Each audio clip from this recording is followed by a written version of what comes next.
promise beneath the stars. The summer air in Willowbrook carried with it the scent of wildflowers and the soft murmur of crickets. Elena often found herself wandering to the edge of the town's lake after sunset, where the stars painted silver ripples across the water.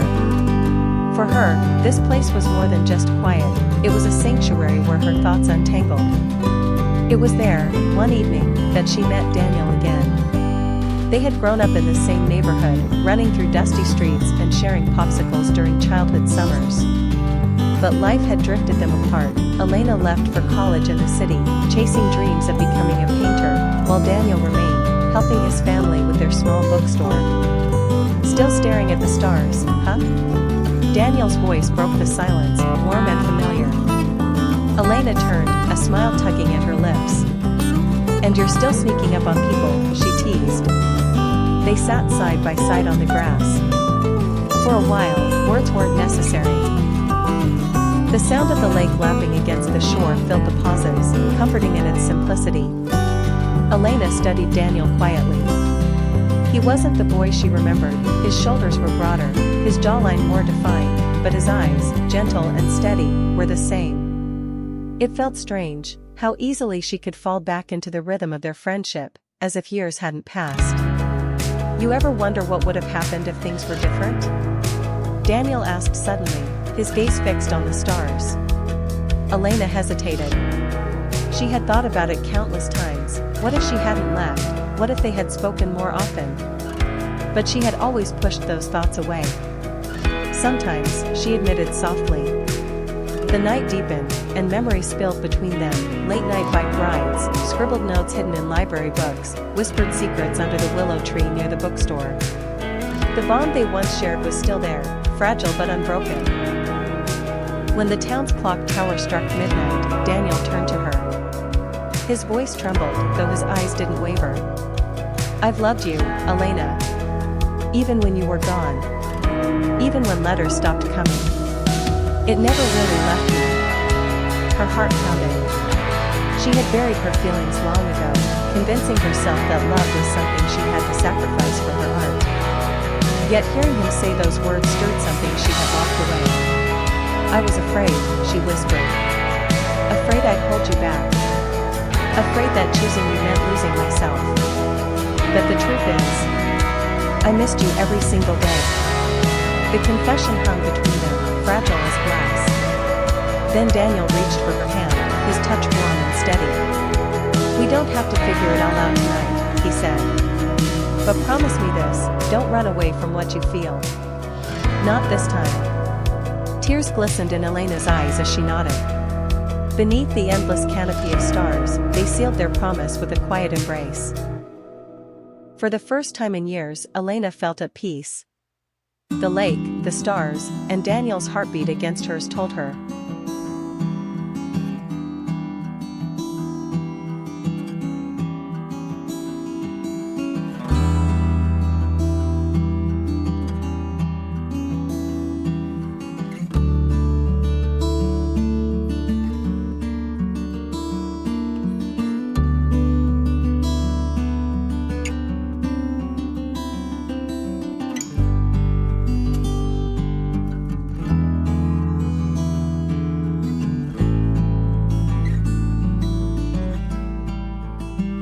The last train home. The rain was falling gently against the glass windows of the nearly empty train. Emma sat by the window, clutching her notebook, lost in thought. She had just finished another long day at the publishing house, her heart heavy with the weight of deadlines and loneliness. When the train stopped at Willow Street, a man stepped in. He was tall, carrying an old guitar case, his coat damp from the rain. Emma glanced at him briefly, then looked away, but not before noticing the quiet gentleness in his eyes. He sat across from her, resting the guitar on his knees. After a moment, he spoke. "Do you write?" he asked, nodding at her notebook. Emma blinked in surprise. "How did you know?" "You were staring at the page like it held the whole world," he said with a smile. "That's what writers do." She laughed softly, the sound surprising even herself. They began to talk. His name was Daniel, a musician trying to find his place in the city. He told her stories of singing in small cafes, of chasing dreams despite constant doubts. She shared her struggles with words, how she longed to write something meaningful but always felt she wasn't enough. The train moved on, station after station, but neither of them seemed to notice. The world outside blurred into silver lines of rain, while inside, a quiet warmth bloomed between them. "Would you like to hear something?" Daniel asked finally, lifting his guitar. Before Emma could answer, he played a gentle tune, soft and unpolished but full of soul. The melody filled the empty carriage, mingling with the rhythm of the rain. Emma felt her chest tighten. She realized she had been waiting for a moment like this, something simple, something true. When the train neared her stop, she hesitated. She didn't want the night to end. Gathering her courage, she tore a page from her notebook and scribbled her number. "Maybe," she said shyly, handing it to him, "you'll let me write words for one of your songs." Daniel looked at the paper, then at her, his eyes shining. "Maybe," he whispered, "we'll write more than just songs." The doors opened, and Emma stepped out, her heart racing. As the train pulled away, she watched Daniel through the glass. He pressed her note against his chest like something precious. For the first time in years, Emma smiled without forcing it. Somewhere in the rhythm of rain and strings, a story had begun, one they would write together.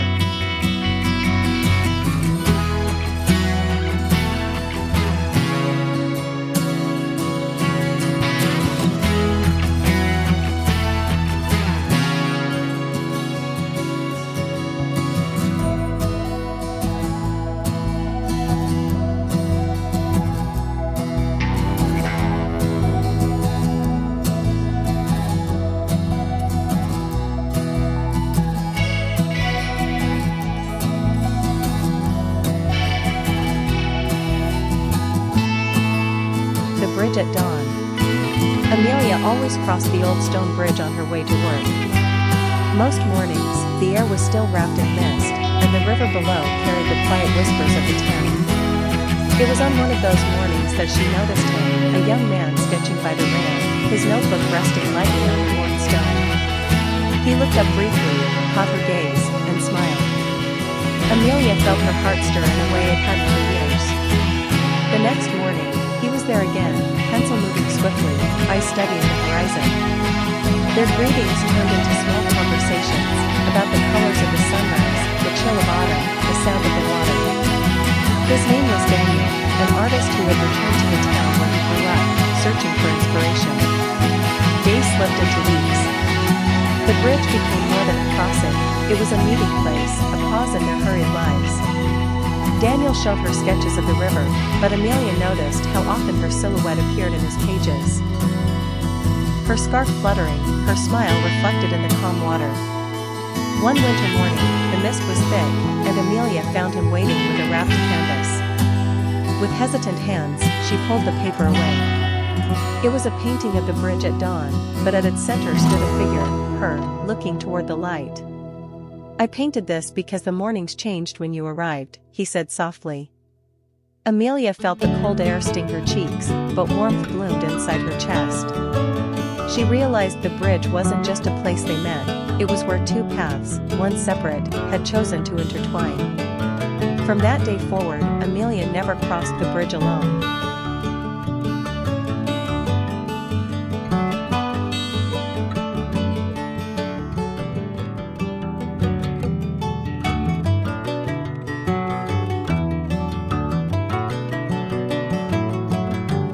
The cafe on the corner.